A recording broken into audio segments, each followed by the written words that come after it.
Hello, my name is Lindsay Woods, and I'm the producer and host of the radio program, The Tuesday Talk Show. It is my pleasure to welcome you to our series today with two physicians who are grassroots practitioners in the United States, both in different parts of the country, who have come together today to talk about heart disease and all the aspects thereof. The first doctor I'd like to introduce to you is very well known, and his name is Dr. William Davis. Hello, Dr. Davis. Hi, Lindsay.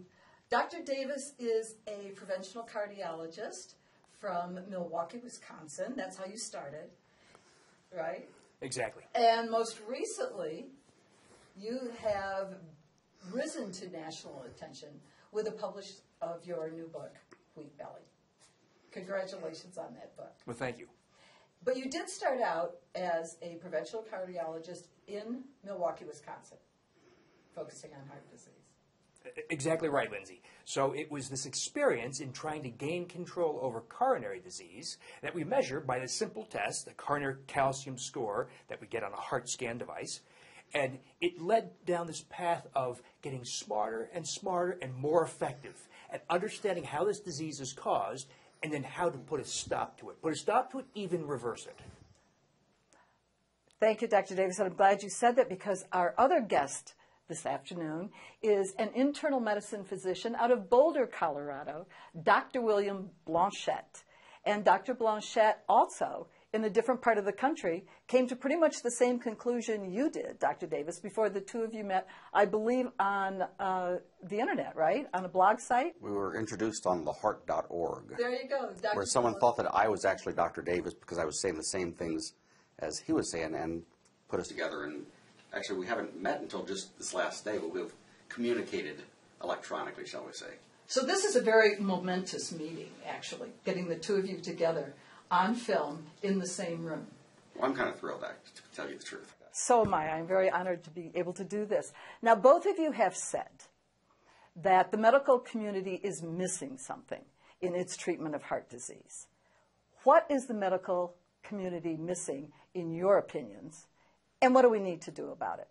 Dr. Blanchet, you want to start on that? Sure. Well, coronary disease is the leading cause of death in men and women in this country, responsible for more deaths than all cancers, plus accidents and influenza combined.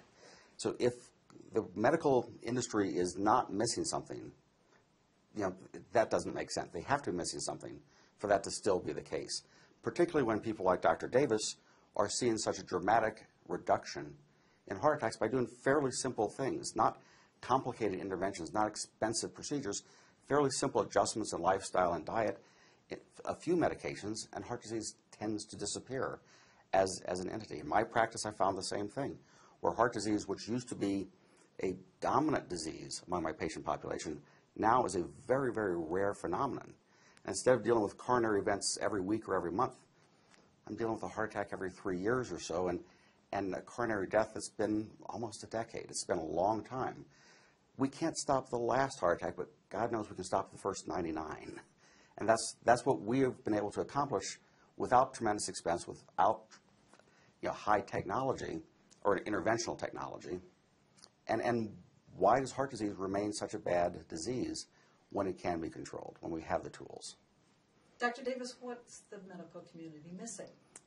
Well, my experience perfectly echoes Dr. Blanchet's experience. That is the virtual elimination of heart attacks. When I was younger, 18, 20 years ago, heart attacks were a weekly thing. Couple, 3 a week. I haven't seen one in years. There's something fundamentally and desperately wrong with the medical system. I call the healthcare system the system to maximize profits from sickness. So I think it's true, it's characteristic of all of healthcare. I think it's worst, sadly, in heart disease. Because heart disease, I hate to say, is a highly profitable world to work in. Then when hospitals add an $80 million new wing, they don't do it to teach you how to eat better. They do it to treat heart disease using procedures. That's where the money is. That's what the hospitals go for. That's what my colleagues cultivate. To the point where we have even unnecessary procedures being done because it pays so well. So we have this world of health care focusing on delivering catastrophic care. No one seems to be giving a damn about all the things that you can do to take control over this disease, put a stop to it, perhaps even reverse. Well, I know we can't reverse it. So that's what we're doing. We're trying to understand why this disease is caused and trying to put a stop to it. If I could amplify that just a little bit, and I can do a bit of a mea culpa. If I go back 10 years ago, I was of the same mindset as physicians today. Let's find the obstruction, let's fix the obstruction, let's treat the last stages of this disease. And, I was doing stress tests every week. I was doing probably 7 stress tests every week. 3 of them were probably nuclear. And we were finding heart disease, we were putting in stents, and I was feeling, gosh, we're winning, except we weren't, because these people who passed their stress tests were still having a heart attack 6 months later. The people who failed their stress tests when we put a stent in were coming back with chest pain 6 months later and getting another stent. And it was almost like I hated to put a stent in because I knew I was creating a new problem. And then I realized there was a different way to treat this. About 10 years ago, I lost 4 patients, 4 close friends over an 18-month period of time from heart disease on my watch. And I realized this doesn't work for me. This can't be right. And I tripped across coronary calcium imaging. In fact, I was drug kicking and screaming to a presentation on coronary calcium imaging by a friend of mine, Jim Ehrlich, and realized that the coronary calcium imaging is a dramatic way to find out who's at risk that I never had before. And since then, I've learned certain truths that I didn't know before. Relying on the general knowledge out there among physicians, the truths that I learned, which are huge epiphanies, is that obstructive disease doesn't correlate so well with heart attacks. Most heart attacks occur without obstruction. Measuring your cholesterol is a terrible way to figure out who's at risk for heart attacks, because most heart attacks occur in people with normal cholesterol when you measure it by the traditional ways. In fact, the majority of people with heart attacks would be considered low risk by our conventional risk factors. And so moving down the track, I absolutely, completely agree that coronary disease is a monumentally large generator of wealth to physicians and hospitals. And I also believe that the physicians, for the most part, think in their hearts they're doing good stuff.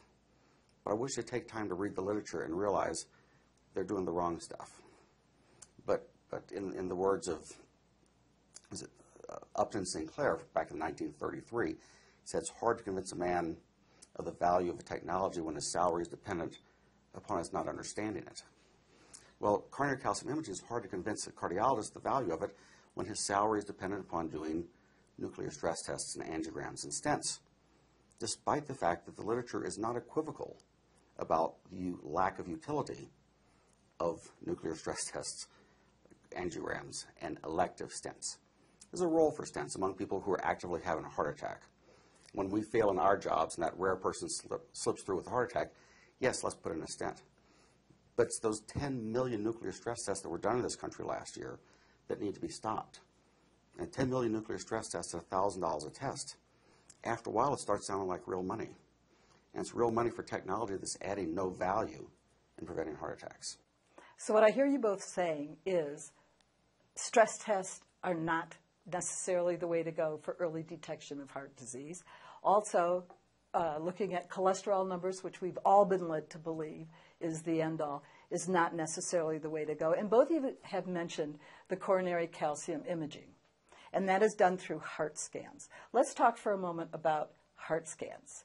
When to get them, who should get them, what are they and why? Well, it'd be interesting to start off